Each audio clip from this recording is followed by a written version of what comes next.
You see, what happened is from these sort of history paintings that I was making in 2007, 2006, I continued until 2007 before I moved to Montreal.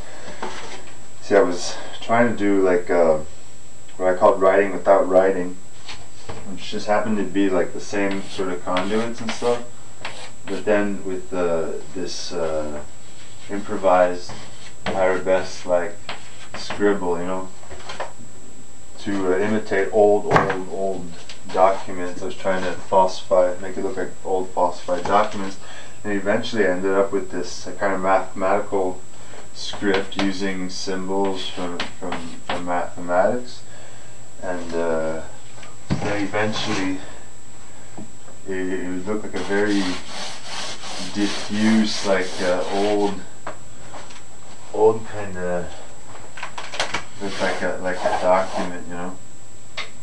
It looked like just like this old dirty like document with a bunch of writing on it and all that, scribbles. So you just get these lines, kind of get to see the fabric, the textile sort of feel of the canvas or cardboard or whatever I was using. So that went on for a while, writing without writing, and it became, I ended up putting more like symbols, like I started having visions, if you will, of like a dark moon of sorts, so that you get, this is my latest work, it's a diptych of two sort of destroyed or lunar kind of moons, but like in orbit, really with like a cracked, broken glass kind of feel, shattered. Because that's what I saw in those conduits. I started seeing these the cracked, fissured like feel of like things. What I call it, I guess you could call it fracture mechanics that I was studying at this time. I was also studying biomechanics, so I had a lot of my paintings had a lot of drawings of like sort of like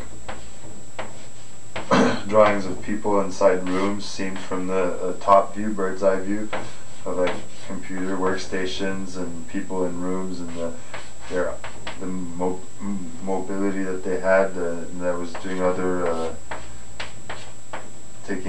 studying the painter, like in what's his name, not Goya, I forget which one. You had the painter looking like at the painting, making a painting. You see the painter in action, you know, painting his own portrait, maybe through a mirror or something, and you see the easel like you see now in like a mirror, and the painter is standing there painting his own portrait. Picasso played a lot with that, and so what it ends up being is the eye,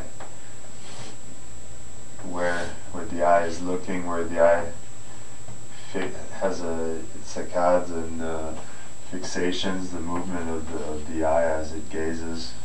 So if you have this is someone's eye looking at another person here with their eye, they're looking there, and maybe someone here looking there.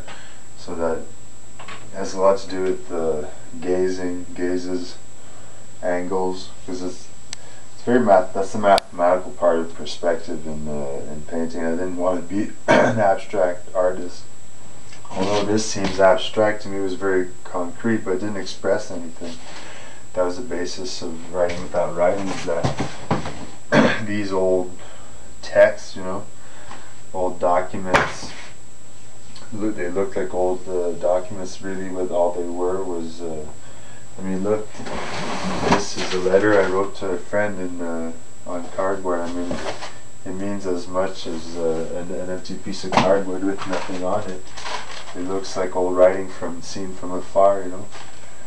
But I really don't know if I'm not really painting much these days. I mean, it's become pretty meaningless to me. I see it breaking down. People not respecting the work of an artist, and so I figure I may as well just have a flag, put up flags and make my own flags and say, here I belong to this, you know, because I'm not going to make a painting that looks as beautiful as an old phonograph record, you know.